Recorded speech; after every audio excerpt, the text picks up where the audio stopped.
चलो बेटा, आप डिस्कस करते हैं आगे अच्छे से फंगी क्लासिफिकेशन। तो सब फंगी क्लासिफिकेशन में जैसा कि अभी हमने पढ़ा है कि जो फाइकोमाइस्टीज है, एक तो हमने जूमाइस्टीज, और एक तो हमने क्या किया, ऊमाइस्टीज, और दूसरा जाइगोमाइस्टीज, दोनों को मर्ज करके एक ही ग्रुप में ले आए हैं, फाइकोमाइस्टीज। फाइकोमाइस्टीज को तो क्या बोलेंगे, एल्गल फंगी, क्योंकि एल्गी की तरह दिखती है। एस्कोमाइस्टीज को क्या बोलेंगे, सैक फंगी, क्योंकि ये सेक लाइक स्ट्रक्चर शो करती है। और बेसिडियोमाइस्टीज को क्या कहेंगे, क्लब फंगी। जबकि ड्यूट्रोमाइस्टीज क्या है, इसमें कोई परफेक्ट स्टेज नहीं है, सेक्सुअल स्टेज नहीं है, इसलिए इसको हम बोलेंगे इनपरफेक्ट फंगी।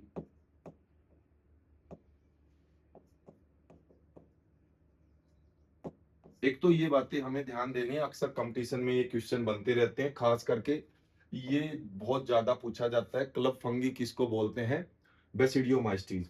दूसरा इनके एग्जाम्पल, तो एग्जाम्पल अब हमने इनके पढ़े ही हैं। फाइकोमाइस्टीज में हमने जो है ऊमाइस्टीज को भी रखा है और जाइगोमाइस्टीज, दोनों को मर्ज कर दिया है। तो उन दोनों दो दो एग्जाम्पल हमने बताए थे, फाइटोप्थोरा और अल्बगो, और यहाँ पे राइजोपस और म्यूकर। तो बेटा ये चारों एग्जाम्पल आपको कहाँ रखने हैं, फाइकोमाइस्टीज के अंदर। रही बात एसेक्सुअल स्पोर, हमने बताया था यहाँ पे क्या था, जू स्पोर ऊमाइस्टीज में, और जाइगोमाइस्टीज में क्या था, स्पोरेंजियोस्पोर। ये याद रखने हैं आपको। तो ये हो गए एसेक्सुअल स्पोर। सेक्सुअल स्पोर क्या है, तो सेक्सुअल स्पोर आपको पता है यहाँ पे तो ऊ स्पोर थे, और जाइगोमाइस्टीज में क्या थे, जाइगोस्पोर। ये सेक्सुअल स्पोर थे, तो ये बताने हैं आपको। और बाकी कैरेक्टर आपको बताना है कि इनमें ए सेप्टेट हाइफे हैं, सिनोसिटिक कंडीशन है, मल्टीन्यूक्लिएटेड टाइप के हाइफे हैं, तो और ऑफ कोर्स ये लोअर फंगी हैं। तो फाइकोमाइस्टीज यानी कि एल्गल फंगी क्या है, यही लोअर फंगी मानी जाती हैं। इनमें डाइकैरियोफेज नहीं पाया जाता है, इनमें फ्रूटिंग बॉडी भी उतनी अच्छे से अपीयर नहीं होती हैं, और इनके जो ऊ स्पोर हैं और जाइगोस्पोर हैं, ऊ स्पोर और जाइगोस्पोर,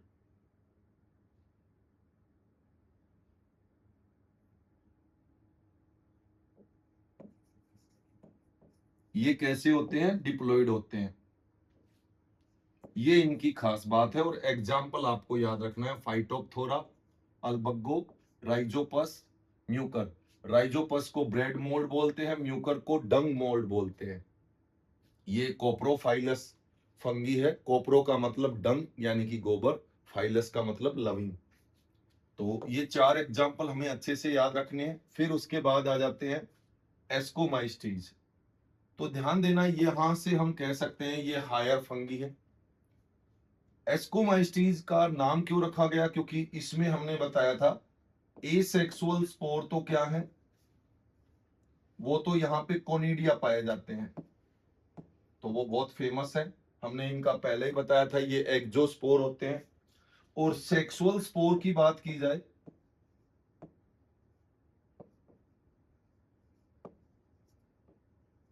तो वो तो इसी नाम से मिलेंगे ना, एस्कोस्पोर। अब ये एस्कोस्पोर क्या है भाई, कि इस फंगी में सेक्सुअल प्रोडक्शन के दौरान ऐसे सैक लाइक स्ट्रक्चर बनता है, बोरी जैसा, इसी को बोलते हैं एसिडियम।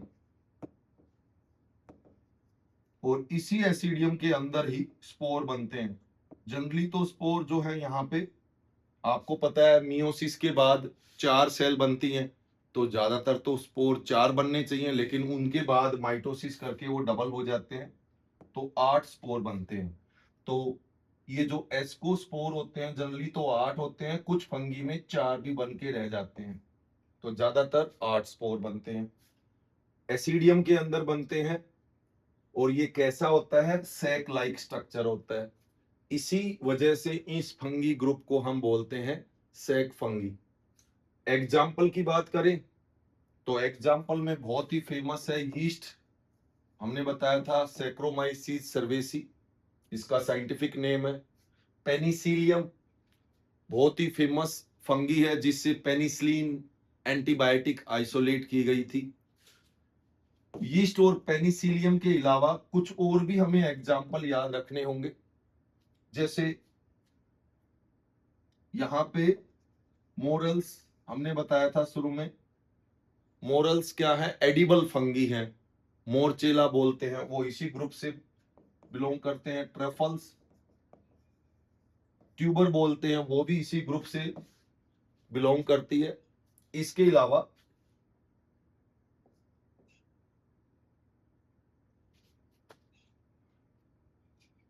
इसमें और फंगी क्या मिलेंगी, जैसे क्लेविसेप परप्यूरिया, ये एक फेमस फंगी है। क्लेविसेप परप्यूरिया हमने क्यों नाम रखा भाई, स्पेशल एग्जांपल के तौर पे, तो इस फंगी से एलएसडी प्रोड्यूस होता है। ये नशीला पदार्थ होता है जो फंगी प्रोड्यूस करती है। पंजाब में ज्यादातर इसी के नशे में जो है युवा यहाँ वहां के जो है एडिक्ट हो चुके हैं एलएसडी के। लाइसर्जिक एसिड डाई इथाइलमाइड इसकी फुल फॉर्म है। आगे 12th में भी हम इसको डिस्कस करेंगे। और ये किस फंगी से मिलता है? क्लेविसेप परप्यूरिया से, जो इसी ग्रुप से बिलोंग करती है। इसके अलावा न्यूरोस्पोरा भी इसी ग्रुप में पाई जाती है। न्यूरोस्पोरा ऐसी फंगी है जिसपे जेनेटिक्स की स्टडी बहुत ज्यादा हुई है। देखो बेटा, जेनेटिक्स में बहुत अच्छा मॉडल है जिसपे रिसर्च हुई है सबसे ज्यादा, वो है ड्रोसोफिला। बहुत ही बेस्ट मॉडल माना जाता है जेनेटिकल स्टडी के लिए। वैसे ही फंगी पे भी बहुत अच्छे काम हुए हैं, तो ड्रोसोफिला जितना तो नहीं कह सकते, लेकिन फिर भी इसको ये बोल देते हैं कि न्यूरोस्पोरा भी प्लांट किंगडम की ड्रोसोफिला। अब आप कहोगे प्लांट किंगडम में तो नहीं आती, पहले टू किंगडम सिस्टम होता था तब ये बात कही गई थी कि न्यूरोस्पोरा क्या है, एक तरह से प्लांट किंगडम की ड्रोसोफिला है। तो इस पे भी जेनेटिक्स की बहुत ज्यादा स्टडी हुई है, तो इसलिए न्यूरोस्पोरा को बोला जाता है ड्रोसोफिला ऑफ प्लांट किंगडम। वो भी इसी ग्रुप से बिलोंग करता है। इस ग्रुप की खास बात और क्या है भाई? डाइकैरियोफेज, इसमें भी डाइकैरियोफेज देखने को मिलेगा।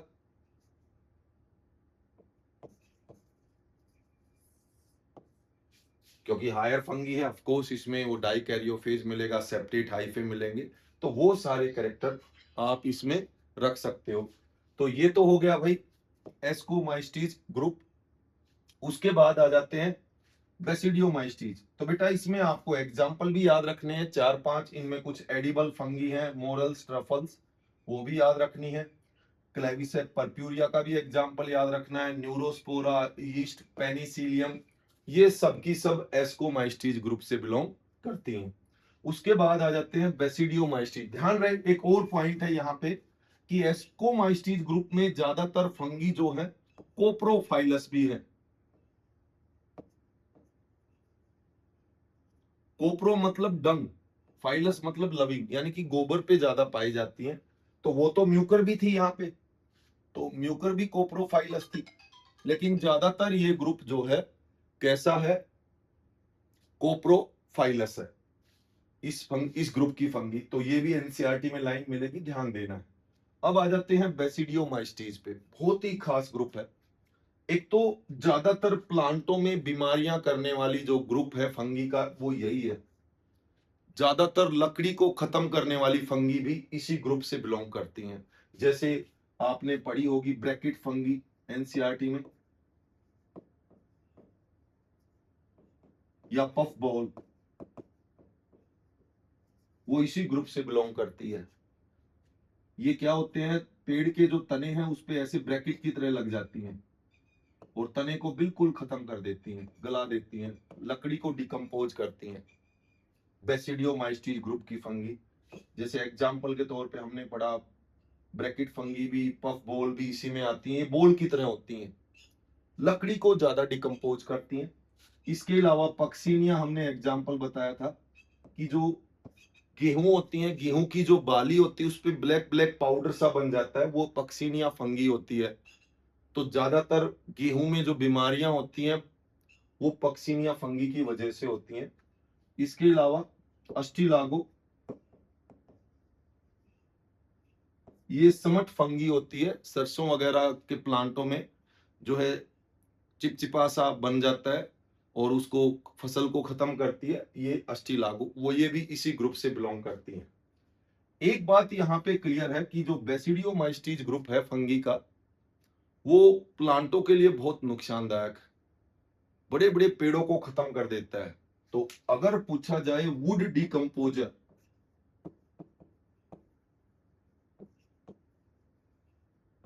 तो लकड़ी को डिकम्पोज करने वाला ग्रुप आपको बेसिडियोमाइस्टीज में मिलेगा, और ज्यादातर प्लांटों में बीमारियां करने वाला भी इसी ग्रुप से हम कहेंगे फंगी मिलती हैं। लेकिन आगे चल के कंफ्यूजन मिलेगा अगर पूछा जाए डिकम्पोजर, तो डिकम्पोजर जो है फंगी किस ग्रुप में ज्यादा पाई जाती है? ड्यूट्रोमाइस्टीज में। अब डिकम्पोजर में जरूरी थोड़ी है कि लकड़ी या वुड को ही डिकम्पोज करे, सब कुछ जो गला सड़ा मटेरियल है, पत्ते हैं या कुछ और भी हैं, एनिमल की डेड बॉडी है या कोई भी मटेरियल है, सब कचरा वगैरह जो भी है उसको डिकम्पोज करने वाली फंगी हमें ड्यूट्रोमाइस्टीज ग्रुप में मिलती हैं। इसलिए ये ग्रुप हमारे लिए बहुत फायदेमंद है, ये हमारी पृथ्वी पे न्यूट्रिएंट साइक्लिंग के लिए बहुत जरूरी है।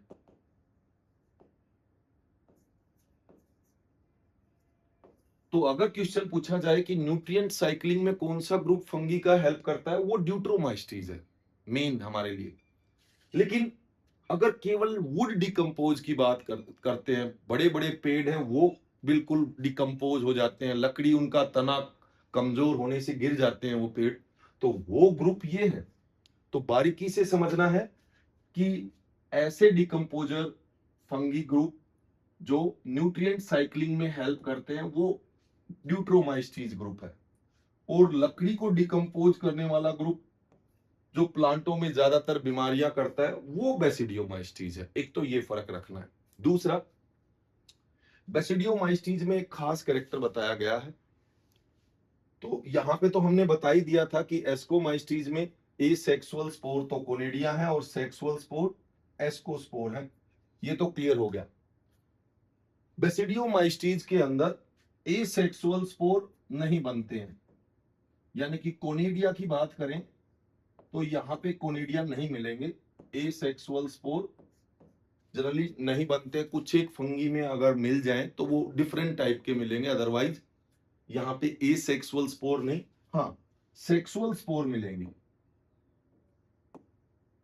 और सेक्सुअल स्पोर कौन से होंगे? वही बेसिडियोस्पोर, तभी तो नाम रखा गया है। और ये कैसे होते हैं? हैप्लोइड ही होंगे भाई, हमने बताया था हायर फंगी हैं, इनकी तरह ही ये एस्कोस्पोर कैसे थे? हैप्लोइड थे, तो ये भी हैप्लोइड ही है, क्योंकि जाइगोट में मियोसिस के बाद ये बने हैं, ये भी जाइगोट में मियोसिस के बाद बने हैं।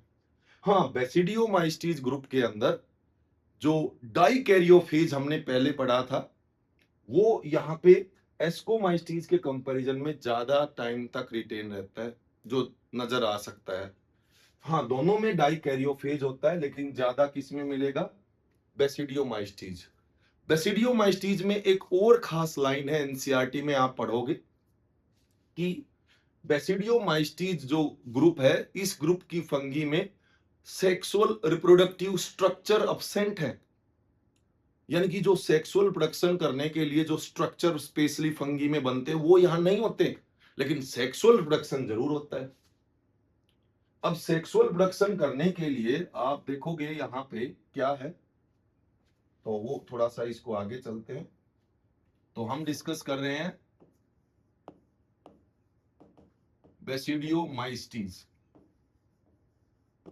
तो बेसिडियोमाइस्टीज में खास बात क्या है? एक तो एक स्टेज पे आके इनके जो हाइफे हैं वो बहुत ही खास टाइप के सेप्टे दिखाते हैं, इस तरह के सेप्टे है। तो ये सेप्टे एक खास स्टेज पे आके ये सेप्टे दिखाते हैं, इन सेप्टों को बोलते हैं डोलीपोर। है तो ये क्या? सेप्टे लेकिन इन सेप्टो को स्पेशल नाम दिया जाता है डोलीपोर। दूसरा क्या है, इनमें ऐसे जैसे दरवाजे को पकड़ के ऐसे क्लैंप से हम पकड़ के खींचते हैं, वैसे ही क्लैंप जैसे कनेक्शन होते हैं।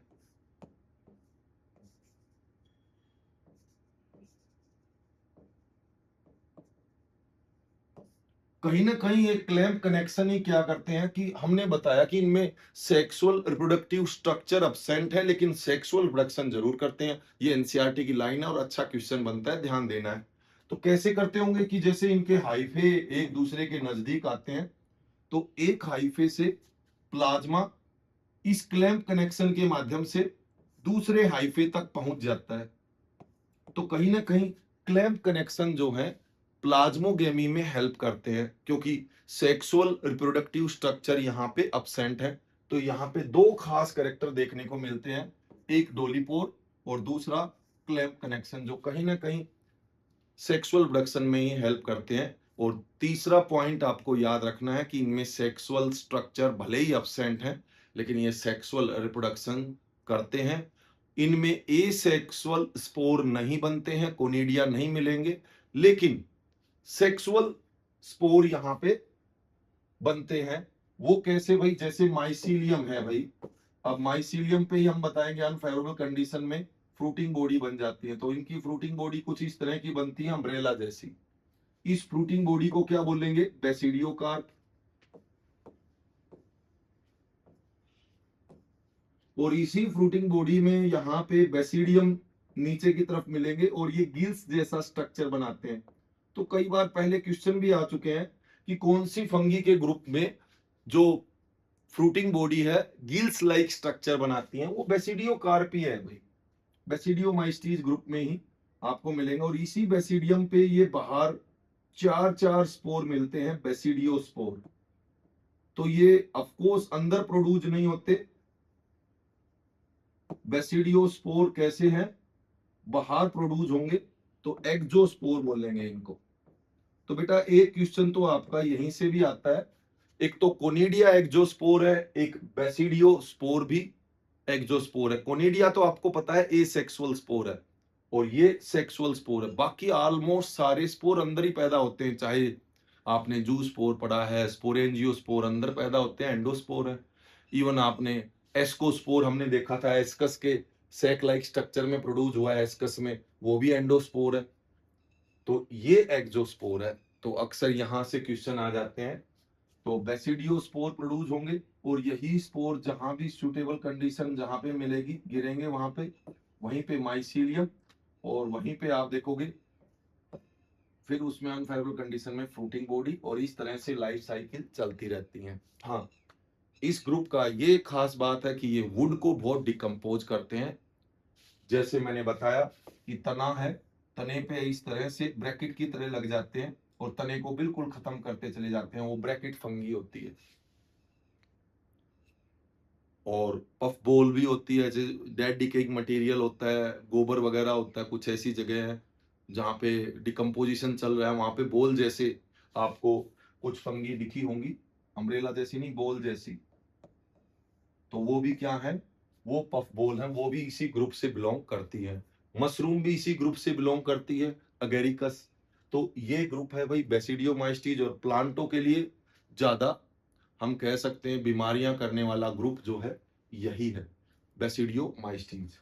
इसके बाद आ जाते हैं, लास्ट फंगी का ग्रुप है ड्यूट्रोमाइस्टीज।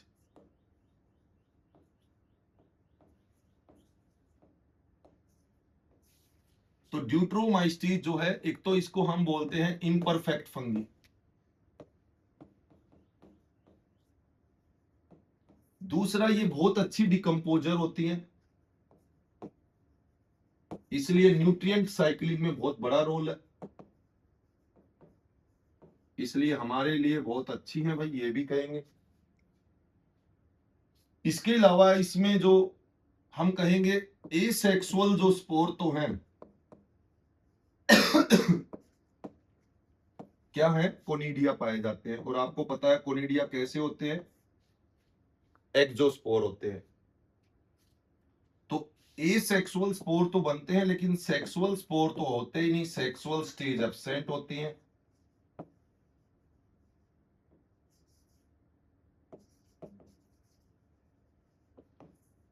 ये बात ध्यान रखनी है। इसी वजह से इसको इम्परफेक्ट फंगी बोला जाता है, या दूसरी तरह का फंगी का ग्रुप ड्यूट्रोमाइस्टीज। और इसमें एग्जाम्पल हम 3 पढ़ते हैं। एक तो हमने बताया था Alternaria, early blight of potato करता है। ध्यान रहे पीछे हम पढ़ के आए थे फाइकोमाइस्टीज में फाइटोप्थोरा, वो लेट ब्लाइट ऑफ पोटैटो, वो ज्यादा खतरनाक है। ये तो अर्ली स्टेज पे पोटैटो के प्लांट को नुकसान देगा, तो उसमें तो हम फिर दूसरी फसल उगा सकते हैं। तो एक तो अल्टरनेरिया, दूसरा है कुलेटोट्राइकम।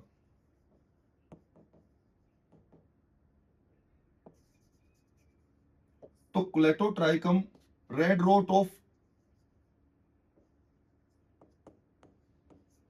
शुगर केन करता है भाई। ये फंगी क्या करती है, जैसे गन्ना है, गन्ने में आपने देखा होगा गन्ने की जो इंटरनोड होती है उनमें रेड रेड स्ट्रिप्स ही बन जाती हैं, उसी को बोलते हैं red root of sugar cane. तो ये इस फंगी की वजह से होता है कुलेटोट्राइकम।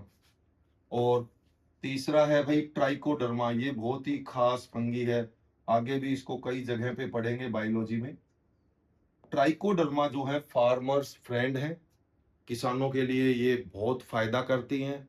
इस फंगी से अनदर फंगी जो बीमारियां करती हैं वो भी खत्म होती हैं, बैक्टीरिया भी खत्म होते हैं, यहाँ तक कि जमीन के अंदर जो निमेटोड होते हैं जिनसे प्लांटों को बहुत नुकसान होता है वो भी यहाँ से दूर भागते हैं इस फंगी से। इसीलिए गवर्नमेंट जो है इसके जो स्पोर है पाउच में फ्री में डिस्ट्रीब्यूट करती है किसानों को, ताकि वो इसका यूज करे। तो एक तरह से इनको हम फार्मर फ्रेंड के नाम से जानते हैं। तो ये तीनों फंगी जो हैं ड्यूट्रोमाइस्टीज ग्रुप से बिलोंग करती हैं। तो इस तरह से हम कह सकते हैं कि जो फंगी किंगडम है हमारा, उसको हम 4 ग्रुप में बांटते हैं।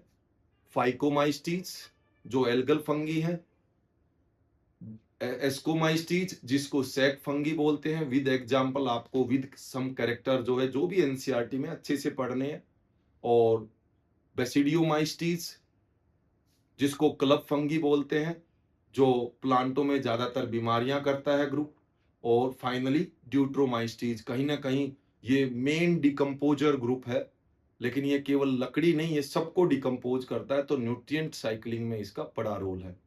तो ये था भाई फंगी किंगडम।